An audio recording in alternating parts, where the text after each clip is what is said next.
Hi, I'm Max, and welcome to Cooking with My Gnomies. Today is a special vegetarian edition with Megan Seacog, the RC of More. We are making a vegetarian lasagna. One of the really great things about cooking vegetarian, even if it's just for Meatless Mondays or just on occasion, is that you save a few dollars by not having to buy chicken or beef or any kind of meat to throw in your food. So we're going to go ahead and go over the ingredients for this lasagna. It's actually really simple. I think we spent less than $15 on all of these, so it's not a bad deal at all. We're going to be making the tomato sauce from just crushed tomatoes and a spice blend, an Italian spice blend. Our recipe calls specifically for oregano, thyme, and parsley, but we didn't even want to bother with buying the separate spices, and you don't have to. That's one really good way that you can save a little bit of money on this. We've also just got a regular Italian style cheese. I know that a lot of times lasagna will use ricotta or cottage cheese, or you can use really whatever kind of cheese you feel like throwing in there. This again was just an easy way for us to save a little bit of money on our ingredients. Black beans will be part of it, just to add a little bit of substance to the dish, so it's not just the pasta and the sauce. Our lasagna noodles that we picked up are actually oven ready. Most lasagna, you'll have to be really look ahead for that, because a lot of pasta you're obviously going to have to boil first before you can just throw it in the oven. But an oven ready lasagna will save you that step and a little bit of time. And finally, we're going to be adding some asparagus to the top of the lasagna, which we can kind of just use to help gauge how long it's been in the oven, and then it can be taken off and just eaten on the side later, whatever you want. But to go along with the asparagus, we have just maple syrup, olive oil, and some sea salt that we'll just kind of drizzle on the top to cook into it. So that is what we're working with tonight. You've got all of your ingredients gathered. We actually need to do a little bit of prep work before we start layering the ingredients for the lasagna. So first I will open black beans. And here in a second I'm going to have Max actually rinse them off. If you buy canned beans, you save some time. You don't have to cook them ahead of time. I have a really nice can opener, so if you have a low budget kitchen like me, you might experience the same thing. But you will want to rinse them. They come in like black goop that you really don't want in your lasagna. So do you mind rinsing this for me, please?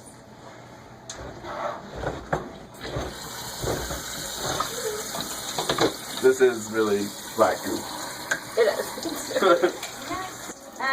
You'll take your crushed tomatoes. You can buy them diced or halved or whatever other kind of ways you can buy canned tomatoes, but crushed saves you the step of having to crush them yourself.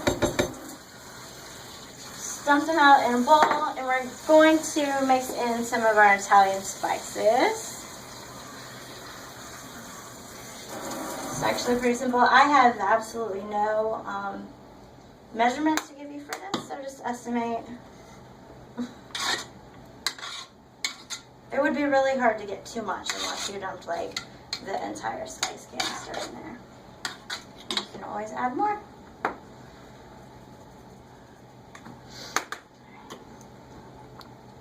Now that we have all of these ready to go, beans are ready to go in the pasta sauce, we'll start to layer the lasagna. Okay, before you start layering things, preset your oven to 400 degrees. And then, the first layer, you'll start off with the sauce. Do not start off with the pasta, or else the pasta will burn. So cover the bottom with the sauce. It'll just take a little bit of guesswork here to know how much of the ingredients you can use for each layer. We don't have it down to science, so hopefully we'll guess well. Yes. Next, you'll put a layer of pasta on top of the sauce. Just lay it out next to each other. We have a little extra space in the pan, so I'm going to spread it out so that it can expand.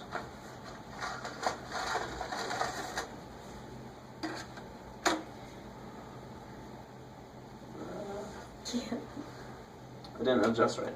There we go. After your first layer of sauce and the pasta, we'll add some more. You really want to keep as much of the sauce surrounding each of the layers of pasta so that it doesn't burn or be too exposed to the heat in the oven. It'll just harden and not be as good.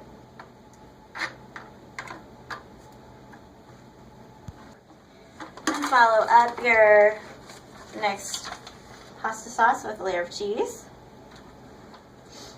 We've got 2 bags here, so I'm going to be pretty generous with the cheese. I don't think anyone will complain. I like cheese.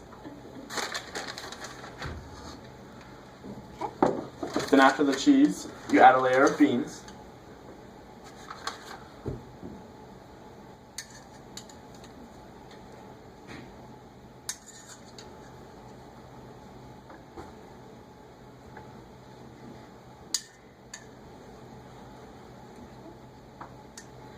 Next, we will repeat all of the layers using the lasagna noodles, the pasta sauce, the cheese, and the beans until we get to our final layer.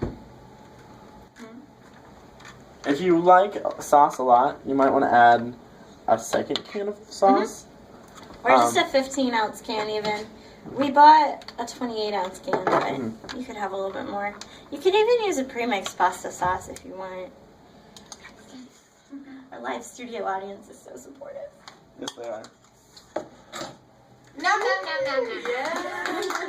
Yeah. Well, whatever you want.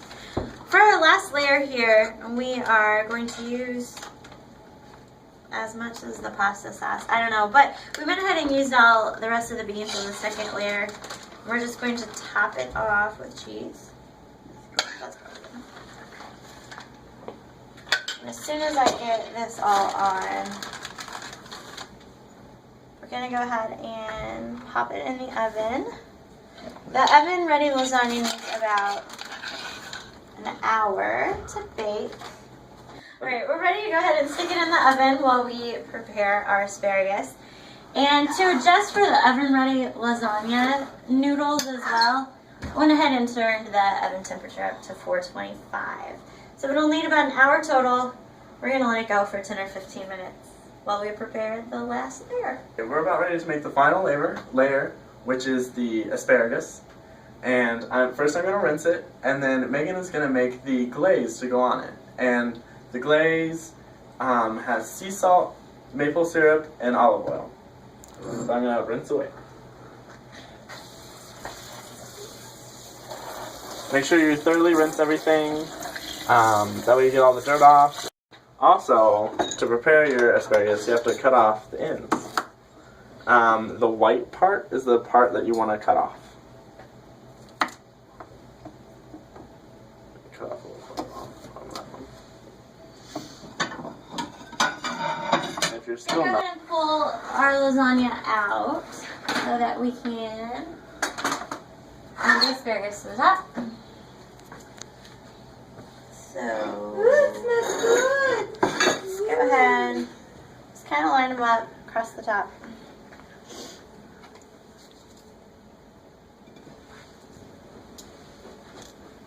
Some people are skilled enough to like drizzle holding the bottle of olive oil, and I'm really not, so I'm just going to take my spoon, go back and forth a few times.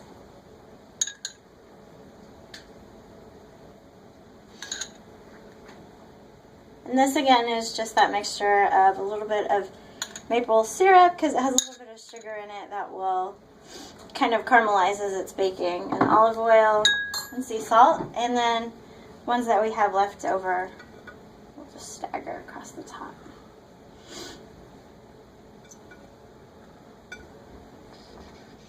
Put the last layer in place. So let's make sure these get a little bit of our mixture too.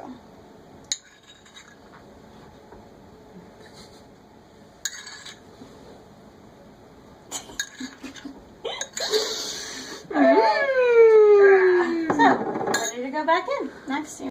Okay, I'm going to add just a little bit more sea salt. Don't forget, we're going to take the asparagus off when it's finished, so we want it to have flavor of its own as well. So we're going to put it back in the oven.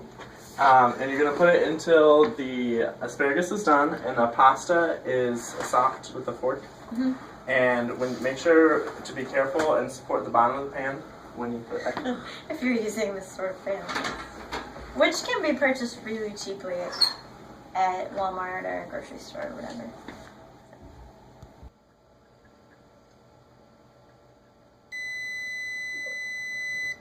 Time to pull it out of the oven. Don't forget to support the bottom.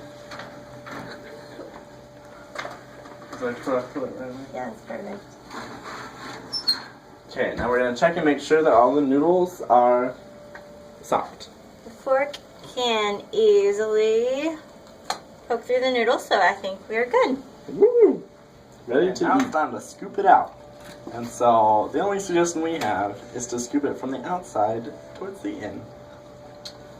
And He is such a great village RA. Amazing. Oh. Click. Nice. How many would you like? As much as you just want to give me. I could use asparagus all day long. Yeah, so good. This is really good, Megan. It is delicious.